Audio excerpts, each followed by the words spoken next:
Hi everyone, we'll start on top of the hour, and this will be a really interesting discussion about learning in children, and not just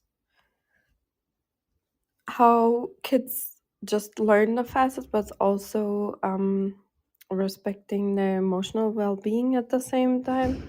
So I think this is really interesting project Professor Sigmundson has been doing for years, and it's very successful. And yeah, I think it's very encouraging because the style is to respect both the emotional well-being and also the the learning skills. So I'm looking forward to this discussion, and in the meantime, I will put up a Google document that has all the different links that are important or for further reading, which there's a lot to dive into of the projects and work Professor Sigmundson did over the years. So yeah, and the Google Doc, there are all the different links to different papers that you should be able to access freely. So hi Andrew, how are you? I hope all is well. Hi Aaron, and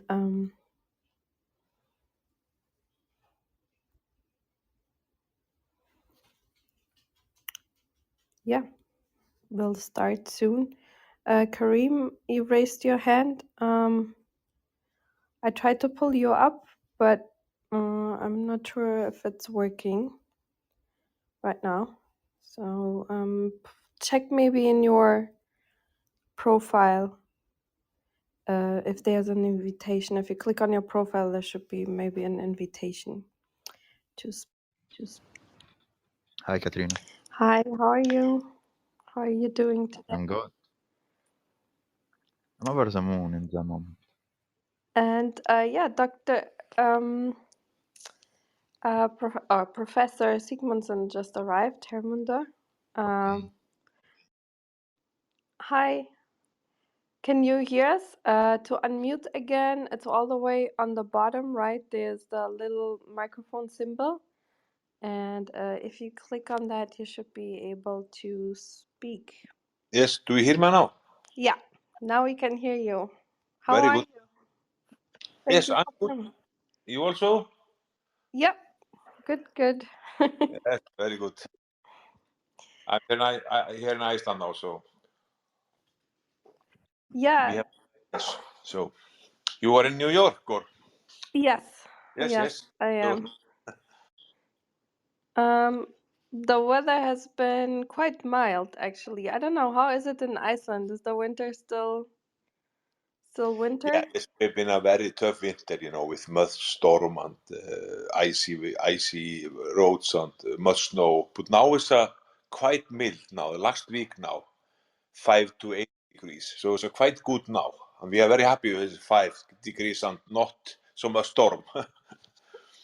Yeah, New York has been very mild compared Yes. to previous years ago. I think last year was already relatively mild, but this year until now we didn't really have snow or anything. Yeah, that's quite different in that way. The But weather. West Coast is horrible apparently. I think it even snowed in LA, which is very unusual. Okay, so is it quite different between East and West? Yes, very different. I mean, there are storms and cold, and yeah, I don't know. It's very unusual. Mm. So, well, I So when mean, do you start? We start too? yeah, we start in 5 minutes, Yes, more or yes. less, or 4 minutes, so we have Mhm. a little bit of time. Yes, good. And yeah, I'm really looking forward to this discussion Mm. because I don't know if you're aware of that many school districts here in the US use this approach from this, I forgot her name, this Australian reading scientist, like that was, I think, in the 70s or so. She made herself a name, and then a lot of politicians here in the US supported her, which is kind of this reading method that you just expose the kids to books and give them a place to sit, and they will learn it without the sounds, without learning the sounds. Yes, I And know that method. It's called yeah, it ruined a lot of children's life, I think, and still does. yes, because we have got visitors here on Thursday.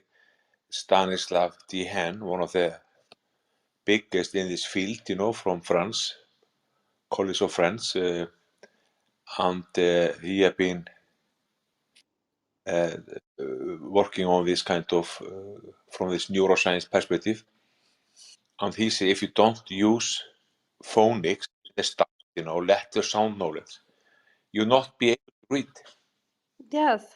So you'll be literate. Yeah, and a lot of children in the US are.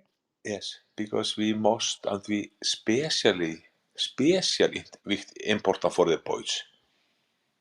But especially important because they need a little bit more support often, and to get focused, and especially important have the research shown also that to use this phonics approach, or what we use in Westman, we use the letter sound knowledge in the start, but and then we find out how many letters or sound they know, and how many of the children are able to read when they start, because if you have a group of 50 children here in Iceland, maybe 5 is able to read.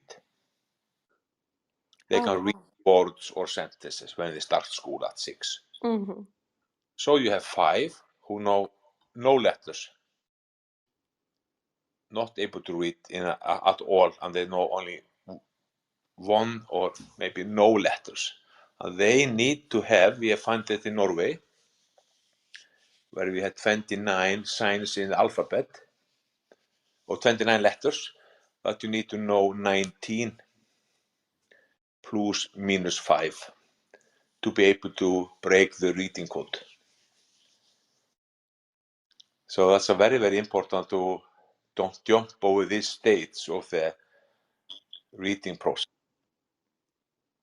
Yes. And we have had big problems in Iceland, in PISA, that 34% of the boys are not able to understand the text to read when they are 15, and 19% of the girls, who is quite high also. And we think it starts very early. They start already from the nursery home that they are not so good. They need more training and more, what you call the vocabulary training, to know words and what it means. You have horse and your house and all kinds of things. They should know what is this vocabulary.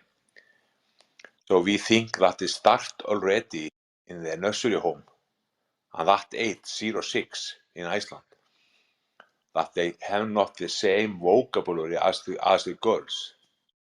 And that is giving us this problem when we come to PISA. So it's a very, very important to start early with this vocabulary training and to have this language comprehension. Very, very important. So we are also trying to take our focus also in the nursery home now, because we need to start there. We need to know how many words children know at the age of 3, and then we start there to train them. So yeah, that is very interesting, because, or we kind of skipped the introduction. So let me go back and introduce you to the audience, and then continue with the discussion, because I think that's a very interesting point there about the vocabulary Yes.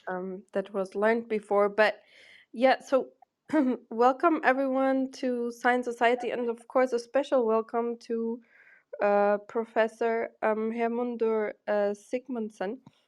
And before we start, he's a professor at the Norwegian University of Science and Technology in the Department of Psychology, and I shared on top of the room a Google Doc that has the links to all the important reading about the subject. And the question that we usually ask our guest speakers to get to know them a little bit better is, how did you choose to become a scientist in that field? Was it, did something elicit the interest in studying this and how children learn and do this, doing this really interesting and important work?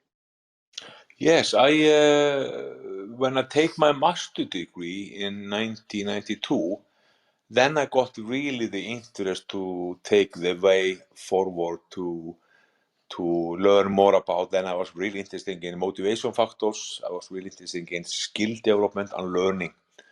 And then I decided to take that further in a PhD program. And I started in 95 with my PhD in Trondheim in Norway. And the focus was then on learning and skill development. I was really lucky that I was in a very good group with scientists from the UK, John and Brian Hopkins. And John Whiting was my supervisor, and he was really good in this kind of neuroscience and education, and also the kind of skill development, and very, very good in experimental psychology. So I started my career more in these experimental studies, always focusing on children. But I started to look more on this, how this sensory integration, visual processing, how that is important to be able to develop motor skills, reading skills, and also mathematics skills. So that was the first 5-6 years I was really focusing on that kind of approach, this link between perception and cognition. How that if you have problem with visual processing, that can give problems both in motor skills, to develop motor skills, developing cognitive skills, and developing mathematics skills. So that was really interesting. And then after that years with that focus, I was really interested in how do we learn, how do we change these people and changing or giving the children possibility to develop their skills. How should we do that? Because that's a very, very important both for parents to know, the nursery home children, the school teachers, and also the trainers. So I used many, many years to try to understand learning from a neural point of view, and was using these theories from Gerard Edelman, this neural Darwinism, how this kind of networks theories. So trying to try his theory on studies, empirical studies. So use a lot of studies and a lot of time to understand it, how much specificity is it in learning. And we ended to say that Edelman's theory supports specificity of learning. So that was using a lot of time in that kind of research. And what we ended up with was an article, what we named, "What is trained develops." It sounds easy, but it's quite difficult, because you should give children right challenges, and to give right challenges, you must know about the task, and you must be expert in this area you are teaching. So it's a very, very important, but at the same time, a little bit difficult for teachers and also parents. So a small introduction. Yeah, no, that is really interesting, because I think especially the part that you consider very strongly also the emotional well-being while the kids acquire their skills and the program you did. Do you want to maybe describe the everyday program kids go through, because it's a very everyday ritual type of program you also developed? I think that was really Yes. interesting. Yes, I can do that because when we have been working on this, I got a question from 10 years ago. It's a little bit more start about this, and then people ask me, Hermundur, you're talking about you need to train much and you need specific training to be good. And what kind of people are training so much? I said, oh, good question. So the last 10 years, I've been working on this motivational factors, which we call passion for achievement, grit or this strong interest or strong preference, perseverance, and this growth mindset. And I, after working with that kind of models for many years, I had a lot of experience to develop this kind of what we call alternative school day. What we use all these good theories from Edelman, Ericsson, Csikszentmihalyi, taking that together inside school. I said, why not use the most important theories within motivational factors, within learning psychology, together with the importance of physical activity, together with this phonics approach, who's strongest researcher in the world, like Stanislav Dehane and Heikki Littinen from US Kula, show that is you are not able to read without learning letter sound knowledge and breakið reading code. Therefore, I developed this program for some years ago, what we call Kveikjum Neyslan in Icelandic. This is a ignition project, because we find out that the most important factor for children to be able to learn, and for all of us to be able to learn, is to have some kind of ignition. You must be very interested in the area you're going to develop. And then I have this program ready, this kind of total different school day. Like we have always before lunch, we have this kind of basic skills, who are like in Icelandic, this is reading, or Icelandic, this is math and science. We take these three main basic skills before lunch, and with physical activity. In the second or third time, we have physical activity for all the children. So there's a physical activity. If it's not the physical education in the school, who's 2 hours per week, and we have also 1 hour swimming in Icelandic schools, then they get 2 hours extra physical activity, who's more with this enjoyment of movement. Then there's never more than 35 to 40 minutes long hours with teaching. Always 10 minutes break. Then good lunch for 30 minutes. And after lunch, we have this training hour. And the training hour builds on both Ericsson and Csikszentmihalyi, because they say we need to train specific what you should be good on. Everyone needs the right challenges. And in the first year, the main focus is on the reading skills. And we are using approach was developed in Norway for many, many years ago, who we have taken now, we call it letter sound knowledge test, where the children, when they start school at age of 6, we take this test, it takes 6 to 10 minutes for each children. Then we know how many letters and their sound they know, large letters and small letters.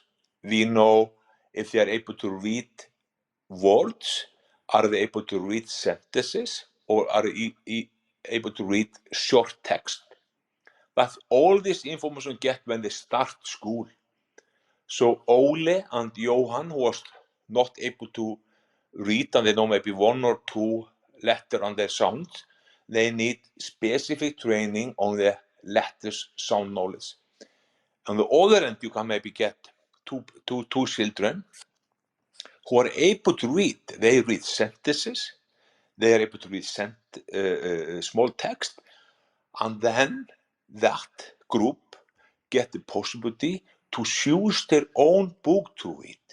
And that is a very, very important from Csikszentmihalyi's research, that to able to choose self what you're doing is very, very important for your motivation. So we have that kind of very, very good this training hour for giving every children right challenges. And in Vestmannaeyjar, we have 3 groups with around 16, 17 children. In that training hour, we get 1 extra teacher in to help them to give everyone right challenges. And then we work on that for 40 minutes, and then we take pausa. Then the last hour of the day, to get a more, positive feeling of the school, we have this passion hour. The children come to school around 8:30. Then they can choose from 5 different topics, like music, painting, making food. They have this kind of carpenter where you are building something, and we have 5 different things they can choose about. And they are looking forward to this passion hour through the whole day school day. So the passion hour is very, very good in this project, that they are able to choose early what they want to do. And now because there's also a research and development project, now we are thinking how we can expand this kind of passion hour. So we are also thinking about that with the rectors, with the headmaster, to find out how can we do that in a good way. Because I want also that they who want to learn instrument, like playing guitar or drums, they can't get that from the age of 6 or 7. So when you're 12 years, you can play drums or play guitar, for example. So we are thinking how it's possible to do that that they are more able to learn, for example, specific instruments or painting, that they can choose more that kind of skills they really like. Now it's going well because we are finished with we are in the second year. It's going very well with this project, and we have what we think is very important, that both the headmaster, the teacher for the children, the parents of the children, and the children themselves are saying is a very, very nice. They are very happy about how they are feeling. We get it more this kind of mastery feeling, and this feeling of I can, which are very, very important. We think that we start the school in a good manner, and we are able to give every children these right challenges. Then you know that they will come into flow, and they get this positive feeling of that they are able to do things. This I can mentality, which we think is a very, very important. So that was some small presentation of the project. Yeah, that is, I think, also really important factor. All these important factors you told us about are really interesting, and I wish that every school would adapt to that. I don't know if you know about schools here in the US. There's very little recess, starting, I think, around 20 minutes a day only. The kids get recess and then they get some lunchtime. So, and I've always criticized that very much in the school system. And the part that the kids can choose their passion and also choose the topics they would like to read about, I think it's really important, and not like from that young age an imposed type of topic they have to read from. are so important factors. Did you also assess then the emotional well-being of the children? Because a lot of children, as you also mentioned in your work, have ADHD problems. Did that improve when you switched to having more physical activity, and then also having this, passion hour? Did the attention improve? Did the emotional well-being of the children improve over Yes, time? we know that this attention span to the children who have, for example, ADHD is very important not to have too long hours, to have a short time. So we are also thinking now to have possible, for example, taking this physical activity 30 minutes, we have always this break 10 minutes between this 35-40 minutes lecture. We have 10 minutes break where they can go out or in the corridor or whatever. And then we have this 45 minutes physical activity. Now we're thinking maybe to break that up in two, 30 minutes before lunch and 30 minutes after lunch. And we see that shorter lecture, more recess, this kind of trainings hour where everyone works with where they stand, is giving much more concentration, much more focus. And then of course we have in this group of 50, we have 3-4 who have some kind of learning difficulties we didn't know about when they come from nursery home. So they are getting at once when they come in, and we are maybe trying to teach them to read, they get a special teacher at once. We know there was 5 children for the first year who needed special teacher, special help. So she is helping them from the start to create a good atmosphere. They can work together, they can work with this letter sound knowledge and try to focus on that. And we was really happy about that how that functioning, that we start so early with this intervention for the people or for the children who really need it. So the big goal is to increase well-being, increase results, and increasing this kind of motivation. That is the 3 main goal of this project. And after this training hour is functioning very well, and also this passion, because it's a very strange with the children who have maybe those kind of attention problem. They are very good when they get to work on the things they like. Then they get more dopamine, and we see that they are much more focusing and concentrated when they can choose themselves. So we think it's a fantastic for that group also. And I was talking to the special teacher now last week, and he told me, Hermundur, these 2, because we have also some foreigners who come from Poland, because there are a lot of fishery in Vestmannaeyjar, so people come to work in the fish fabrics, and then the children don't know Icelandic and don't know English. And she said to me, Hermundur, this project, this kind of how we are working, is perfect also for the people who come from abroad, because they start very, very easy with these basic things. When we're learning them the letter sound, they learn also that ICE is ease, ice, and what is ice, and then we show them a picture of it. This means house, these 3 letters, is a who is in Icelandic, and then they know this is a house. So at the same time, they're learning them the language of what words mean, you're learning them letter sounds. So it's functioning very well with this group of children also. We have also experienced from some years ago where we're helping Oslo community, who is 800,000 people living in Oslo, to create better teaching for the people who come from abroad, from other countries, how we should work with them.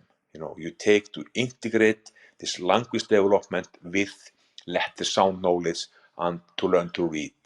So we think it's a very, very good kind of project to help that group also. Yeah, I think Yeah. that is very important in many countries because, PISA studies have shown that in many countries, children that come from a home where they're spoken a different language, that they don't acquire the skills necessary to succeed then later on in school. So I think that is a very important part of your approach. And Roland asked a question.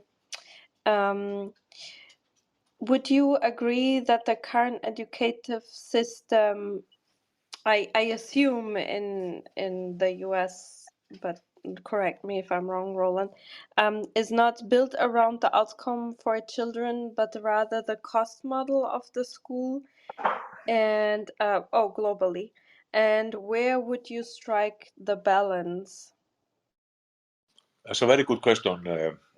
Very good question for me, Katarina. This is always this discussion that we say in our project, set the children in focus. That is our main goal. We must go back to put the children in focus. And they build up the system around the children, not build up the system who the children should fit into. Therefore, I think also we get a lot more of this ADD problematic. We get more children who don't like the schools. There's a big problem in Iceland now also, that children don't want to go to schools. They're at home. So we need to build the system around the children. I think that is the main key message from me in that sense, because I worked in this area for 27 years. And that is the most important, that we are trying to take this kind of motivation factor. We know also this kind of physical activities are very good for children to get some break, get some relax, to talk together, and then also this kind of more focus on where you stand, that give you more this kind of better self-esteem, that you're able to do things, you're able to make process. So we think it's a very, very important, and also think about more shoes. Like, for example, this was a tutor new in Iceland. They could choose books. Not the teachers say, take this book and read it home. No, they can choose book themselves. That was a totally new. That children can choose self from, when they have set the books in different levels. This is a level 1, who are just started, what you call red level. This is yellow level, and this is green level. So you can choose from this box, from box red. And then the children can choose the books they want to take home. So taking more approach toward the children's needs, I think, is very, very important for the school system. And we did also measure this kind of well-being and how you perceive competence. And we see from the first year now, we had through this process from the first year last year, because we take baseline before we started, and this is a significant difference between the children in our project in first grade and the children in who was the first grade the year before. How they like school, how they like the different topics. So we did take the baseline, we just a paper on that now, where we are measuring well-being and perceived competence, where the children answer themselves. We use this MOIS with the 5 phases, from a very happy face, a little bit more happy, neutral, and there's a little bit more angry face. And the children say, how do you like math? How are going with math? How are you going in math? And they are able to see that we have a high correlation, of course, can you say, between well-being and perceived competence. So that paper is just coming out. I think it's one of the 5 I sent you. That is very interesting that it also applies for math, and I think that's really an outstanding, very important topic to also discuss. But Roland came on stage. Hi, Roland. Did you want to ask a follow-up question? Yes, thank you very much, Katarina. Hello, Hermundur. I hope I've pronounced your name right. Yes. Very Uh, good. Thank you. So I just wanted to, I totally understand the answer you gave about focusing the education around the children. But if you want to transition from the existing model to the model that you're suggesting, the question that I would ask is where does this transition start taking place, and how do you remove the focus from the cost model or the teacher training model to the outcome for the children? That's a very good question, Roland, also. But, so what we did in Vestmannaeyjar, we used it some time to let the basis for the project. We was talking to teachers, we talked to the headmasters, we was creating this kind of atmosphere for this kind of approach, why we are thinking about this importance of having some measurement so you can see where the children are to give them the right challenges. We talked to the education ministry to see if our approach do need any changes from the program who is giving in all schools. We did not need that because they have this flexibility within the model. There's only things that we should count on the hour or time in different topics, and we was in that. And we decided also, I think it's very important that we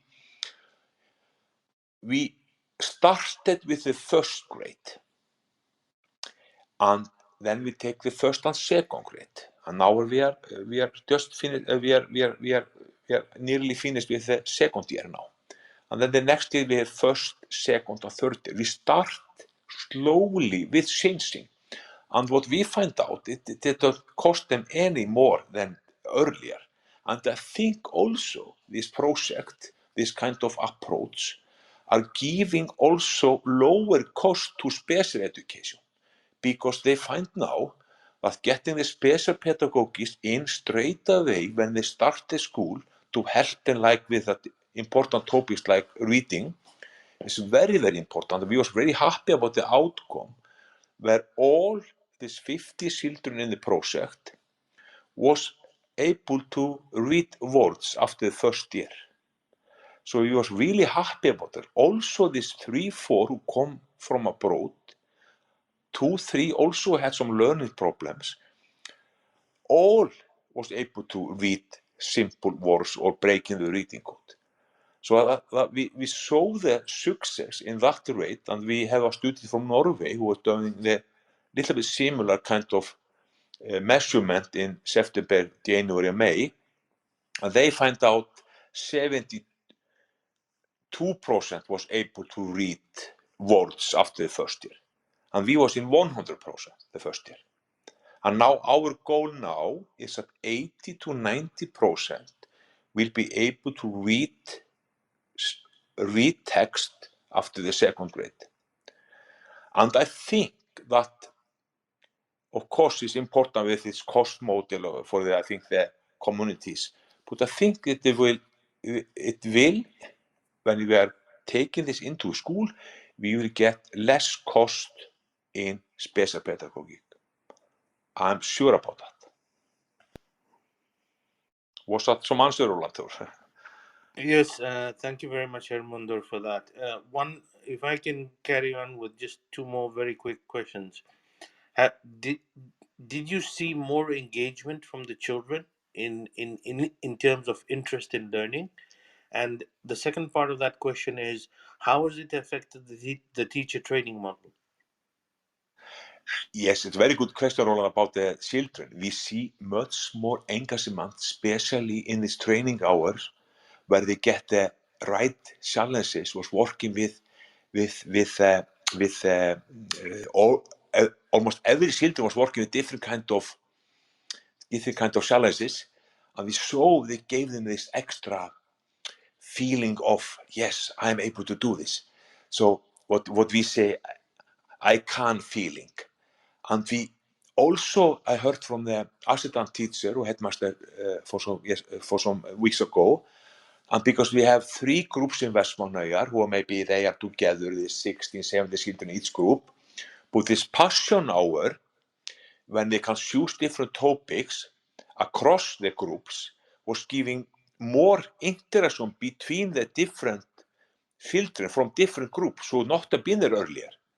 So that was very interesting also. Maybe this is also important for social development, that you are able to talk with more children and create this stronger kind of feeling of social relations.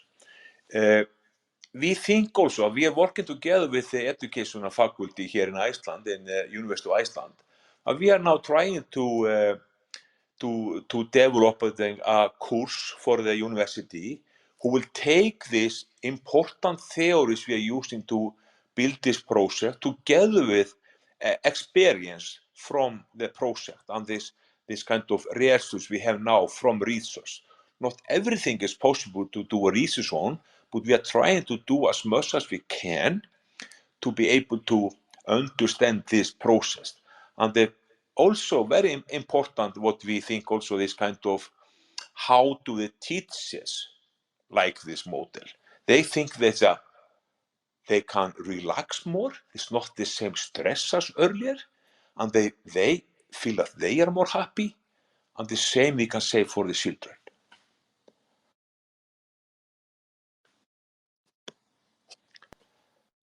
Did it give you some answer, Roland? Thank you very much, Hermundur.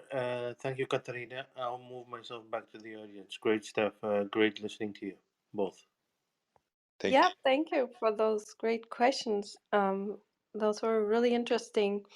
It's really interesting that you're taking now these learning approaches or teaching approaches to higher education.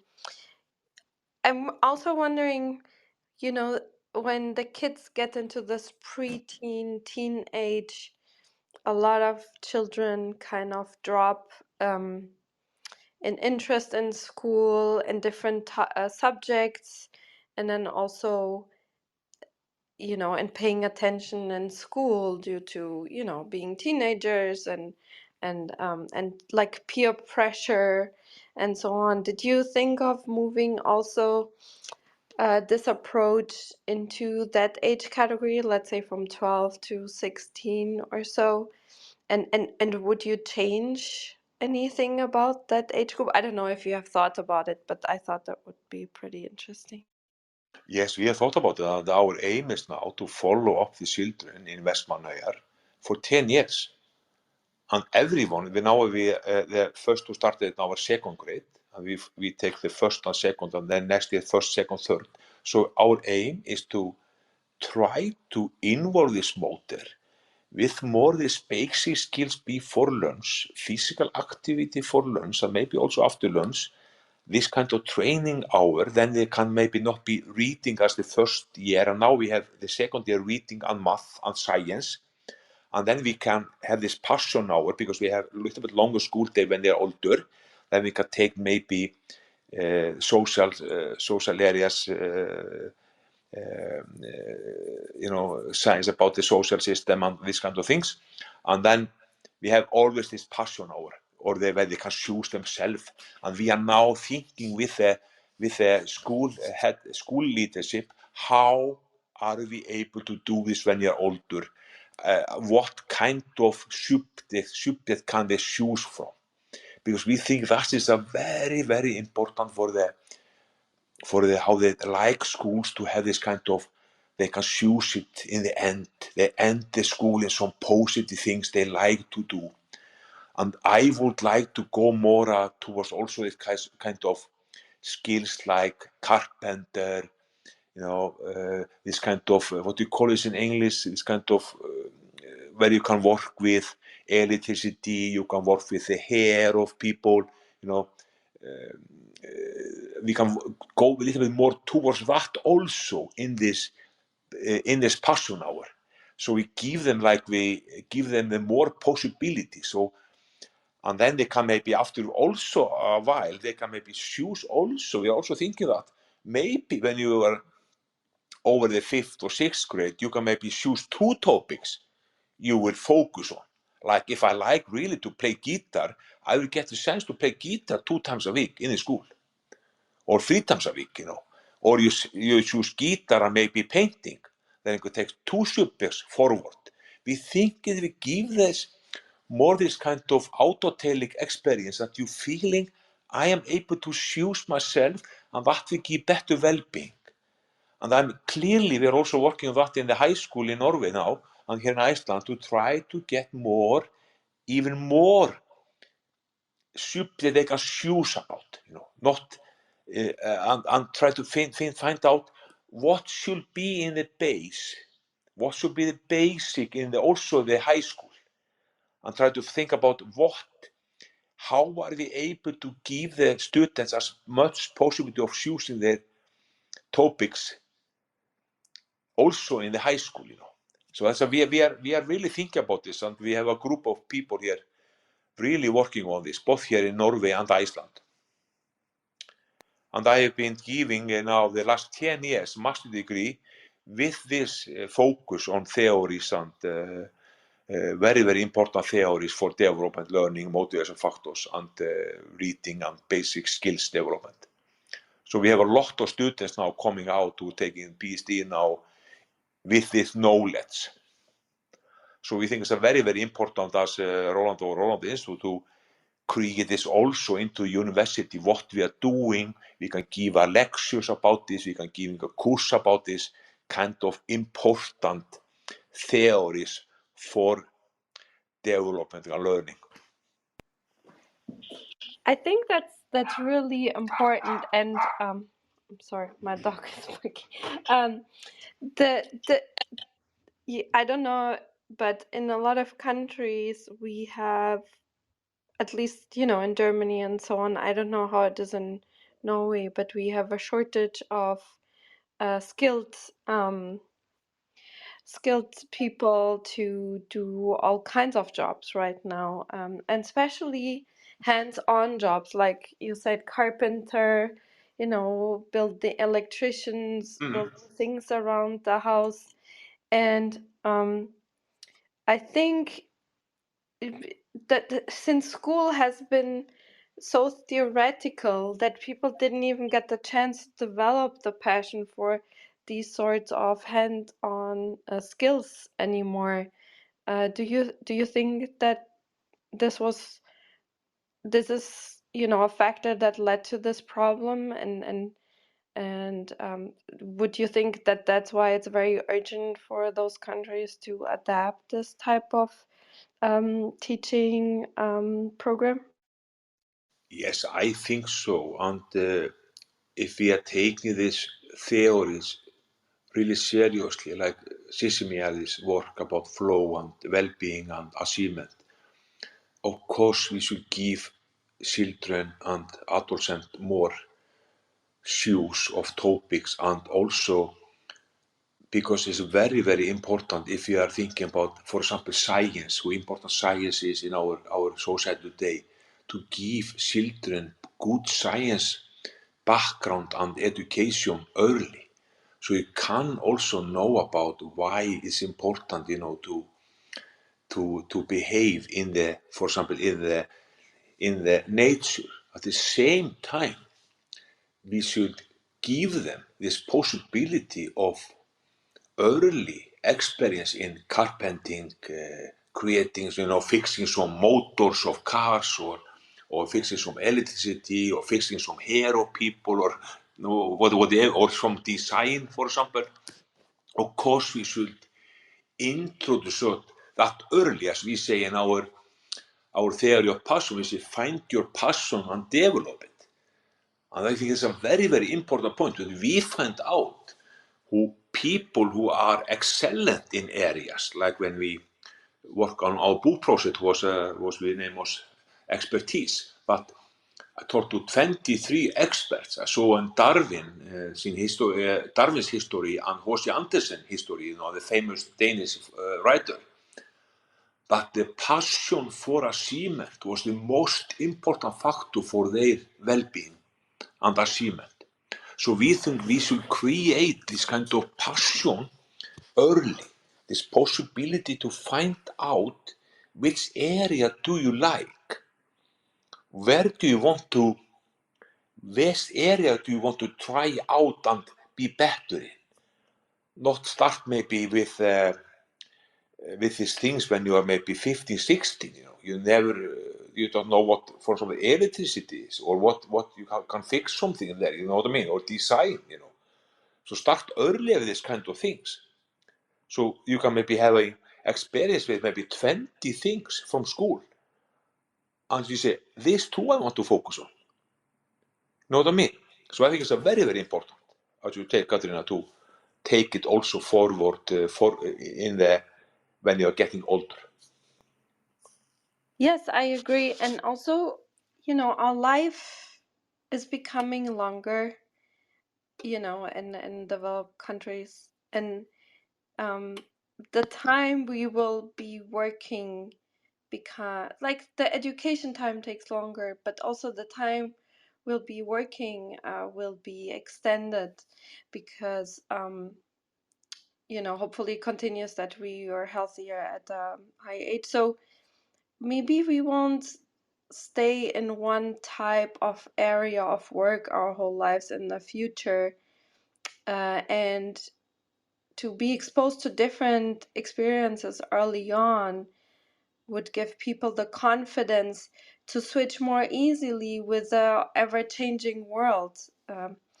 So people would be more confident, let's say, if a factory closes, to transition to a new skill if the experience early on in life around learning was very positive in general, and not just on one specific subject, and the rest was painful and full of fear. Do you think that this will become more and more important? Yes, totally agree with you, Katrina. That will be very, very important in the future to give us the more possible. Of course, we should take this basic skill, like able to read with the best method, best kind of approach. We should learn the basic in also the maths, and also learning the science, how important that is for our lives. At the same time, we should give much more flexibility and try to get this kind of try to develop this approach in children, and try to early to find out what do I want to learn about it. Like also we are doing that now also in Vestmannaeyjar with this kind of, now in the second year, where I try to write something, now you should draw your picture and you should write a story about the picture. That's for the children who come a little bit longer. And that is, they really like it, especially the boys also are all in, where they can paint their pictures and then wrote about the picture. They can decide self what they want to write about.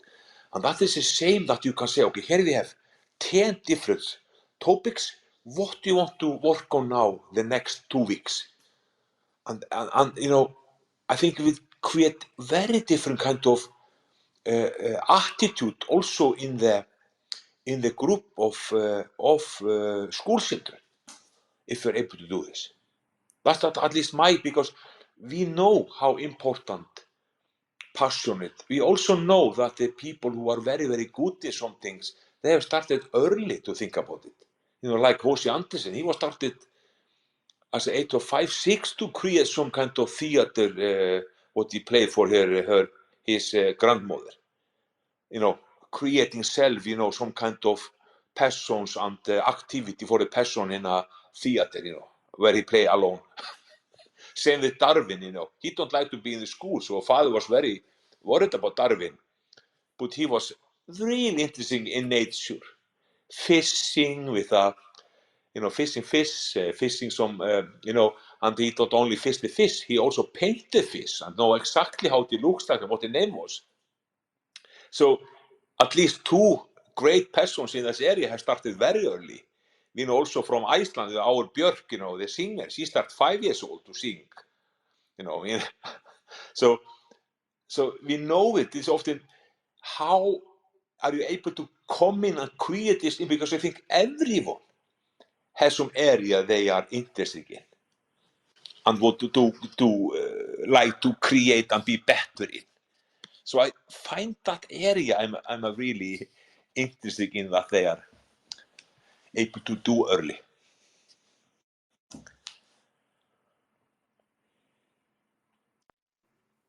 Like Yeah, I think, yeah, that's interesting that you mentioned that it's very important to find, to give the opportunity for people to find their passions early on.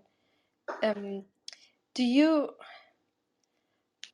so because it becomes then part also of their identity, but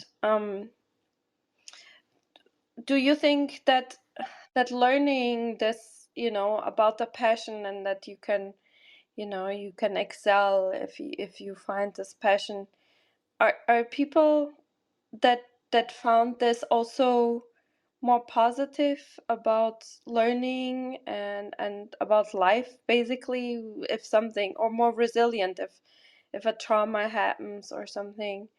Do you find that people that find these type of passions are more resilient if something bad happens in their life?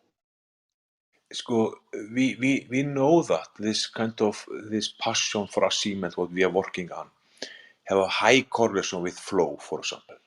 And we know flow is a very important factor for well-being, and be able to come into this kind of area you really like. You forget time and place, because you're so interested in that. So I think this is we know also that meaning in life is important for these factors. These factors are very high correlation with meaning in life, with the kind of well-being. So, and also growth mindset, where we are also working very strongly in that.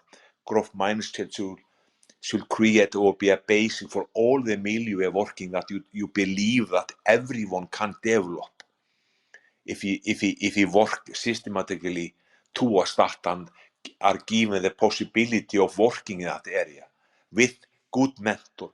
We found also in our research that good mentor, good teacher, good trainers are very, very important for all the people who will be good in something. Everyone have had some mentor on their way who can help them, support them, and so I think it's very important that we can always go back to this area we are good in, and that we give us a better feeling, or at least place where you can go in, like, I play instrument, I play drums and bass, and I can sing, so I really like to go into that, that give me a very good feeling of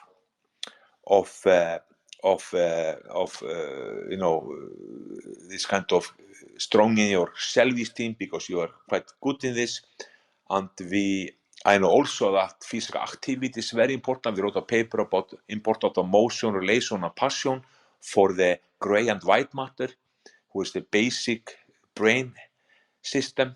And it's also very important for well-being. We know also nature is important for these factors. So I think we can find this kind of to find this area, to have this kind of, always is possible that you want to be better, you can create, you can develop. It's a very, very good approach to have, together, of course, with these relation factors and emotion factors. I'm really busy in that, to try to say to everyone in every age, passion, relation, and motion is a key activities you should have whole their life, both the newborn children and the older people. What I'm also giving lecture for older people, it's very nice to have that groups, it's around 80 years old, and they are finding out, then they're finding out, not stop to have area you are passionate for. Keep on in your area, and what kind of motion can you do now? Are we thinking about them? What can you do to keep you some kind of active?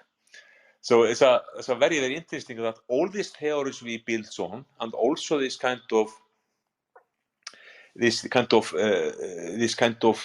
approach can be whole their life. You know what I mean?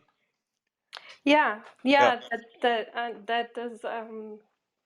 I understand that. I think I observed it, but it's just you know, a lot of data what I observe in the life. So, but that you confirm that is really interesting with your research. And then Roland is asking another question. In a world where communication, critical thinking, and collaboration skills are becoming more important, is your program favoring these type of skills too? Yes, I think that in our program there's no telephones allowed. In the school we are doing now. That you should keep your telephone, in a box or have it at home. So we are trying to get this kind of better the social relation, and I think it's also very important to get from all the social media and this kind of thing. You get some space from it in the schools, and like when I am training or playing music, I never have the telephone around me. So that's important. But at the same time, we know that to be able to read, to be able to write a text or say something with your, from your thinking, like this, more this speech related, is cornerstone in life. And if you are also feeling better, you are feeling that you are able to do something. There are some areas you like to do, and you maybe be better in that area. You have better self-esteem, and I think that is also very important factor for to have a better life. You know what I mean, and to be better in communicate with different groups. So I think this is a very linked together. Both that you have a feeling better. You are developing better communicate skills via the language. You are better the vocabulary, and that in a sense will give you better possibility to react in a society. I think so. That your Yeah. self-esteem will give you better possibilities, and also this courage that as I say, I was after working with Csikszentmihalyi's theory from 89. I had some lectures some days about this, and I say the key words, if I take Csikszentmihalyi's research, is never stop taking challenges. That is a key message to also having a good life, I think. Yeah, I agree. I think that we could solve probably a lot of conflicts in society by having children that grow up with confidence and a positive mindset and positive experiences, especially in schools. And I think if kids are more focused on, for example, their passion project, they would think less about bullying other children. That, and those type of experiences from being bullied in school will lead them to, negative outcome later on and in social connections. So I think the passion part of your program is so interesting and so important to keep the attention. I mean, I have that myself and my children too. We have slight ADHD, but if we are interested in something, we can sit there for hours and hours and not being Yes, yes. distracted as long as we are interested. And when my son can do music for hours and hours and hours, but then other things it's very hard to keep focusing on. So I think that part is very important, that the kids look forward to it towards the end and finish. It's a very good points you have, Katrin. I will say you that in Vestmannaeyjar, that was I was in school outside in the countryside in Iceland. There was maybe 20 children in the class from 7 to 12 years, and I always remember how happy I was on Fridays when I was finished with schools, because the schools ends that we sung together, these 20 children, with from some songbook. There come guy from the farmer, from the maybe living 10 kilometers from the school, who come with this and play instrument, and we were singing, and then always dancing. The last 35 minutes, 40 minutes was dancing. So now we go home. So everyone was smiling and very happy after this end. So in Vestmannaeyjar, we decided the school on Friday should end on singing and dancing. So that is also, I'm creating now process with this dancing from 0 to 1890. I think dancing is a very, very nice, listen to music. Dancing is a very, very interesting kind of motion activity, where you have motion and also these relation factors, who we are now trying to build on and try to do some better or more experiment about. So in Vestmannaeyjar, we end the day, school day on Fridays, on dancing and singing. So I don't say that. And then everyone seems to like that. That's very, very strange that everyone like to sing and dance together. In, of course, different kind of music, but when I was young, but they like to dance. So Yeah, I that sounds wonderful. I agree. I think it's a very origin of how we maybe communicated. I read about the evolution of communication papers at some point, and how language developed. And there was the theory that first we developed music to kind of bring ourselves to kind of a similar emotional state. So I think it's also the sounds that make us sad or make us happy across cultures might be similar, like fast-paced music, slow, and so on. So yeah, I think it's a very, it plays to our very origins of communication, probably. So yes, because I think that also when we was working on this paper about motion, relation, passion, that it is so important, these factors for the whole life, and for children in school, we should always have these factors with us, motion, some kind of motion, getting positive motion, building up this relation through the language that took maybe activity we can do together, and then always this passion, learning new things, taking challenges, and then you need to have some kind of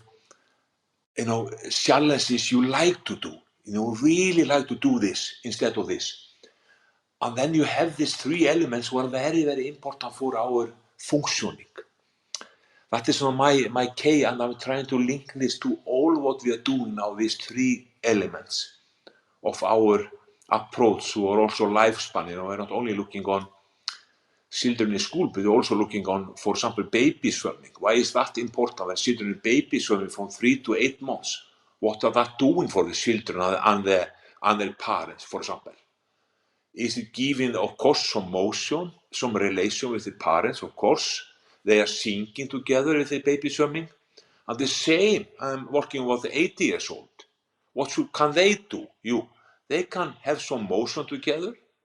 They can play card together or singing together, for example, to have the relation.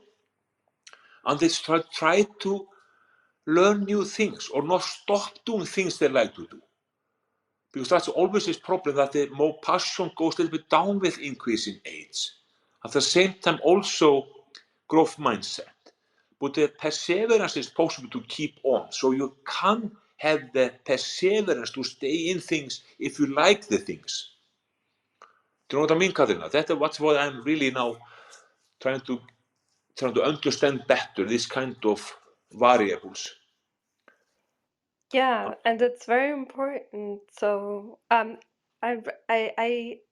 was wondering if you have time for a question from 2 more people, if that's okay with you. Yes, okay. Yes, perfect. So Rebecca and Jacob, please go ahead.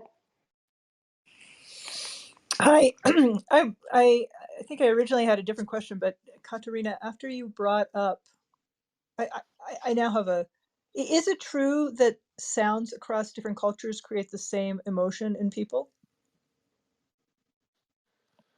I'm not sure about that. I have not read that. I have not do any research myself, but I have experienced different kind of how music.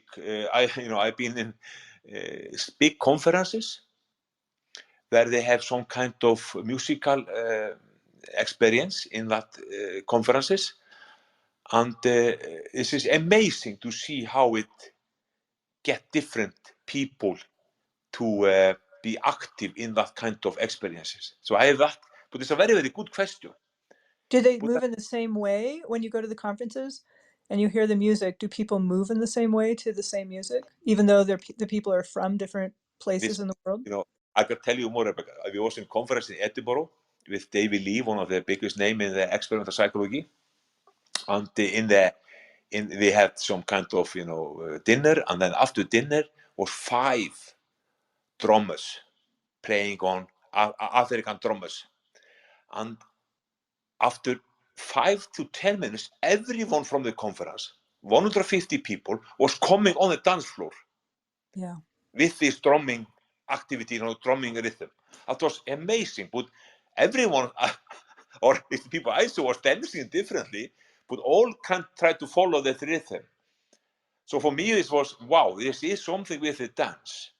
I had also some experience with a workshop with the older people. I was 2 days with them.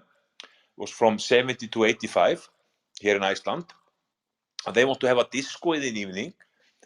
And I think every one of these people was on the floor, from 8 to 10 o'clock in the evening. So Yeah. there is something with music who is able to, both the music and the dancing is doing something with us as a humans. Maybe some kind of old, from the evolution part, I don't know. But there is something. I mean, because I have so many thoughts about this, but the idea of passion is really fascinating. And I'm wondering if when we are pursuing our passion, if we have a greater intake or a certain intake of in-breath, of breathing, not necessarily in-breath, of breathing. And if that correlates with learning. And then dancing, music, I'm trying to think this through. I think that's a longer, I have to think that one through. But I'm thinking if this comes down to breath. That's a very, very interesting question. It's a new research field for me. So that's a very good question. Something to try to answer later. Thank you so much. It's a very interesting topic, and I love that you're focusing on passion because so many people are in jobs that they don't like, right? And That's often challenges. So, what? There's often challenges that people don't maybe like their jobs. So it's try to get, if you get some kind of task you maybe like, that would be very, very nice for people, I think, in Right, that right. one. And I think where the correlate is that I wonder if we're all experiencing vibrational experiences, because I think everything vibrates. And so if we are doing something that we like, we probably have a vibrational experience that the people around us also experience to some extent because of their interoceptive system, the way they experience it's a sensory system with the way they experience their bodies inside, the way they experience themselves. And so yeah, that's a very interesting. That you mean some sort of this interaction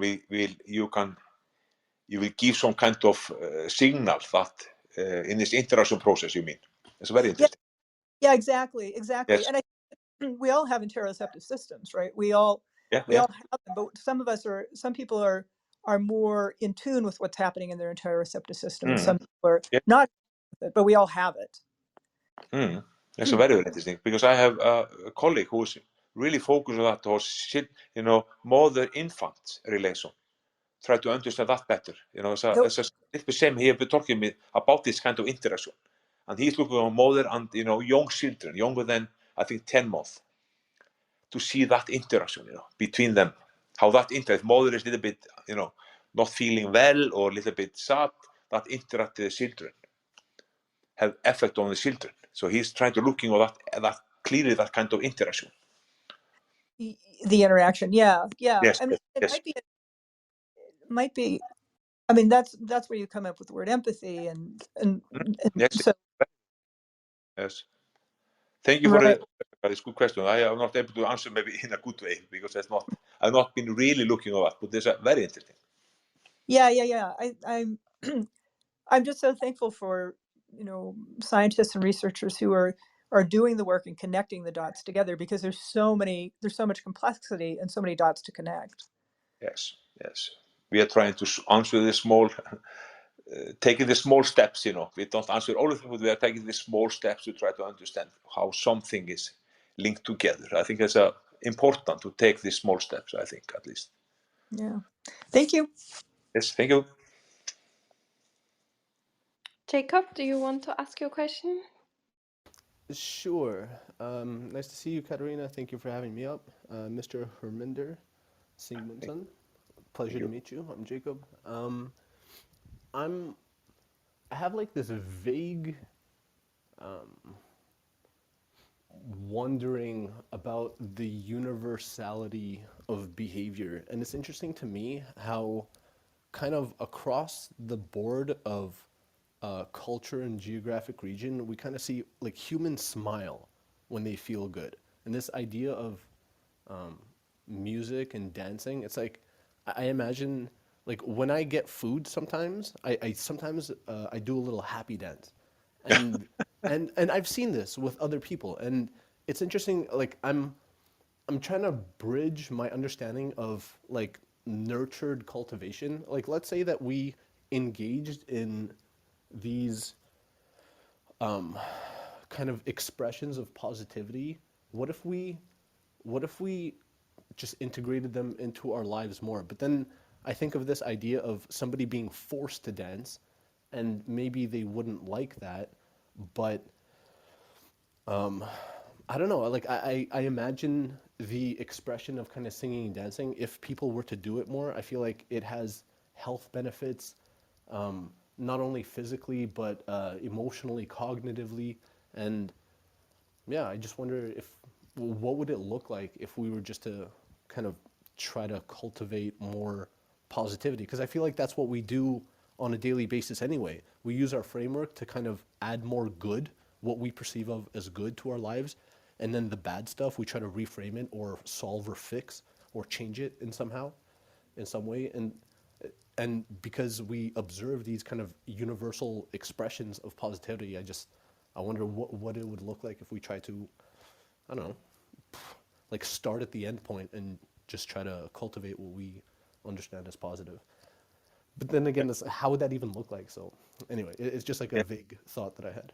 Yes, I think it's a very good thought you have, Jakob, and I would really like to maybe try to take some of the thoughts forward with you and Katarina, and people are in your department, if someone wants to be on this process with us, because I'm working now with Danish women who are expert in dancing and working with dancing and demence problematic for many years, also dancing and people with some kind of physical handicap, Down syndrome, and she's telling me that it was very, very interesting to see how dance is one way.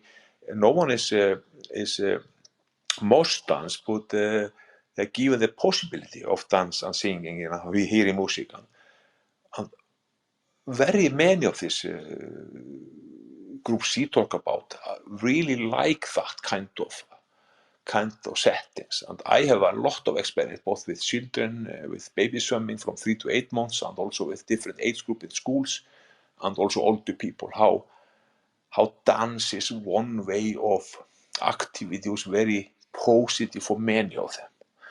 So I know also when people go to some concert or where they like, they go to concert because they like the band who are playing that. It's really good atoms. You really like you're really happy when you are there. You're happy afterwards when you talk about this. I have been a good bands, here around in Iceland and in Europe, and I'm thinking often about it. I'd be happy when I think about this concert experience I was on. So it's giving me a very good thoughts in the everyday life. I'm trying to find some new concert to go on, because this is something with music and dance I really like to.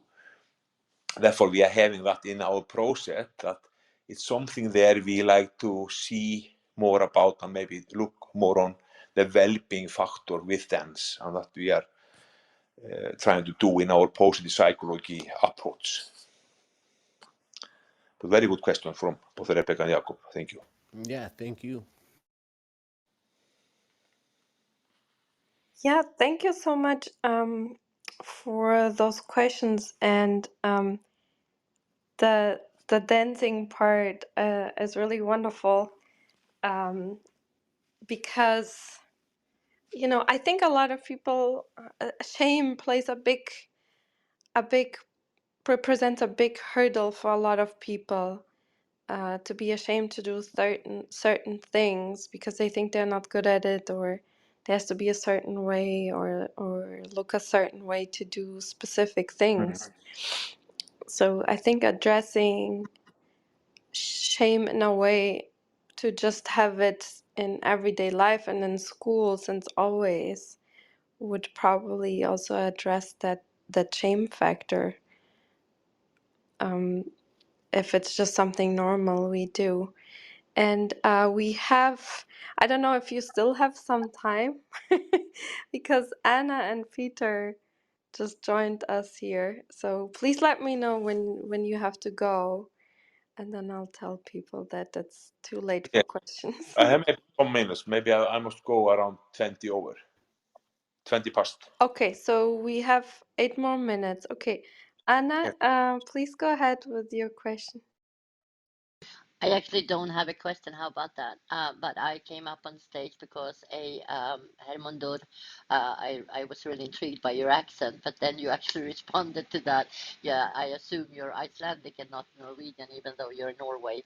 And I was going to just comment on that maybe music is the true universal, in my experience around the world, whereas smiles actually are not. However, the smile, I don't know, Hermundur, I know that the neurons, like when we smile, it sends signals to our brain, so the brain chemistry. However, smiles, like I have personally lived in Japan, and many research topics have been surrounding the culture notion of smiles, and that Japanese people find, like particularly maybe Americans, to over smile.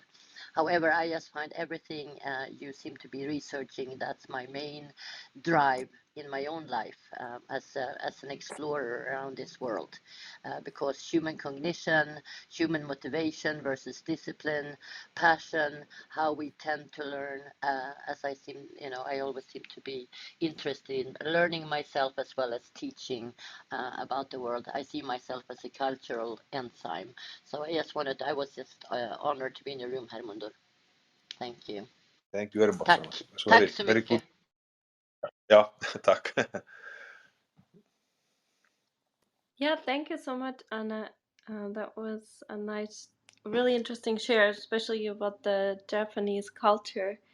And Peter, welcome to the stage. Do you have a last question?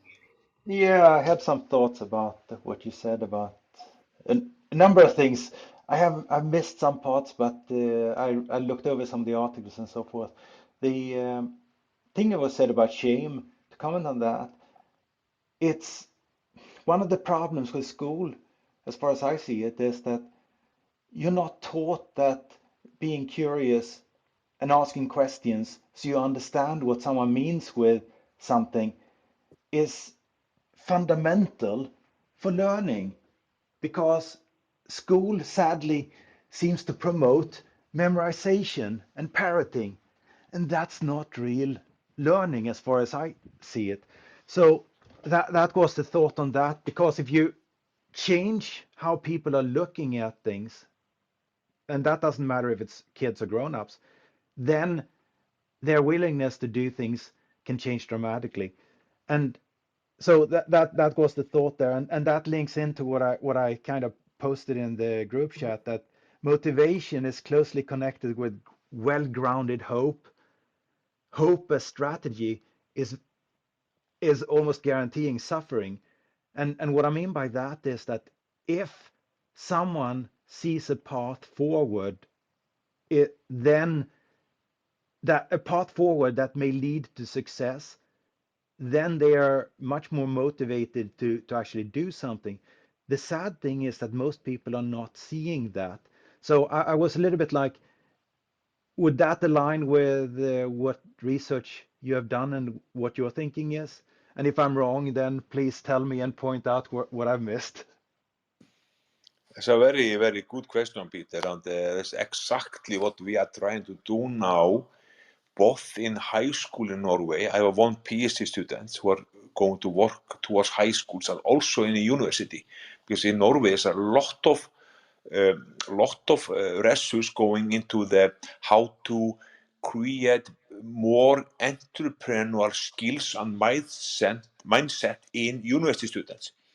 We are also taking that approach to high school. That not only thinking that it's some kind of selection of people who can come up with good ideas or things. You as a person, but we must create this kind of atmosphere and this kind of motivational factors that you are able to do it. You can also come with this kind of ideas if you really work toward this, as you say, Peter. And therefore I have this my model. Last articles I have this I can thinking. We should try to create that kind of feeling for every children and adolescent in schools, not only in the university, but also in high schools and the primary schools, that you can get the feelings and not be ashamed of coming off with some ideas or ask some difficult question, because that is the way forward. So that kind of to get this back to the children, this focus on adolescent, how they can develop in a better way. And the system must change toward that, I think. Yeah. Have you've probably come across self-determination theory? Yeah. Okay. What I see as a problem with that is that, by the way, I'm Swedish originally, so Yes. I'm close to Norway and I'm fairly familiar, even though I live in the UK right now. The thing with self-determination theory is that autonomy, competence, and relatedness is backwards looking. I think that it's true what they have come to, that people that have those things feel like they have meaning in life. However, it doesn't give a rest. The reason why it's not more spread, the way I see it, is that it's not forward looking. So it's not giving a recipe for what you can do. And that is a thing that I've looked at. And you said you needed to leave 20 past, so I cannot go into that. But that is, if you're interested in getting in touch, I can map out that, because there are ways of turning it around so you can actively do things, and that is a thing that I've worked with for a very long time. And so yeah, no, anyway, thank you very much. I would probably listen to the replay and so forth. Thank you very much, Peter. I was only say that I am using mainly systemically the flow theory, because I like really thinking of the mastery when you have the right challenges related to your skills. That is the way forward. And also Ericsson, the very known Swedish researcher, was in Florida for many years, working on skill development and excellent. And I'm trying to link that to our passion thinking, this passion for achievement, because Ericsson's theory was fantastic, because he was saying everyone can increase their knowledge or skills by deliberate practice or focusing on that kind. That is really forward thinking. And I like that with Ericsson, and I'm trying to integrate both Ericsson and Systema in my motivational factors thinking. And I think, and I will say that, Katrina, to the group, that everyone can send me an email and I will try to answer it. I would really love to have some cooperation with some of the people if they want in the future. Yeah. The thing, can I just add the thing there to Ericsson? The Yeah. thing with the way I see it is that a whole lot of learning and the way we get brain programs or mental models they are invisible. We learn them invisibly and indeliberately. So we don't even know when they are executed. What I think that you're kind of looking towards, and what that would probably align with the way I see it, is that you need to create models that are simple, that are visible and deliberate in order to have a chance to create effective and very rapid learning, which aligns with Anders Ericsson's thoughts as far as I see it. So anyway, I kept you a minute or so longer here, but that's very interesting because I think that we're looking at similar things. So it would be interesting if I followed you on the app here, and if we can get your email address, then I will connect. Yes, thank you very much, Peter. I would like to hear from you. Yes, I will also be happy to make the connection. If you send me an email, Peter, I will forward it. Yes. Great. Thank you so much for sharing your really very interesting and very important work here with us. I hope a lot of schools around the world and school districts will adopt the system, and that's the hope. And I'm glad you found your passion in this and that you do this wonderful work for all of us and our children. So thank you so much, and we wish you all the best, and we will follow your work. You already mentioned the paper that is about to come out, so yeah, we'll be looking forward to read it. Thank you so much. Thank you very much, Katrina, for inviting me, and thank you for the talks. Goodbye. Goodbye. Okay. Thank you. Goodbye. And thanks everyone for coming and asking questions. It's always way more interesting if more people ask questions and comment. It makes a discussion much richer. And if you like discussions like this, Dr. Gabert will be talking about a lightweight robotic leg prosthesis. So yeah, it's a very different discussion, but I think it will be really interesting, and it will be later today at 8 p.m. EST. So yeah, thank you so much. I hope I hear you all again, and yeah, I'll close the room in 3, 2, 1. Thank you, Bye everyone. Katarina. Thank you. Thank you. Thanks. It was Katarina, nice. I sent you an email, and Okay. Yeah, excellent. I'll forward that email then to And also, if you could share what I asked, I had a comment there. So anyway, thank you. Bye. Okay. Yeah, sure. Thank you. Bye.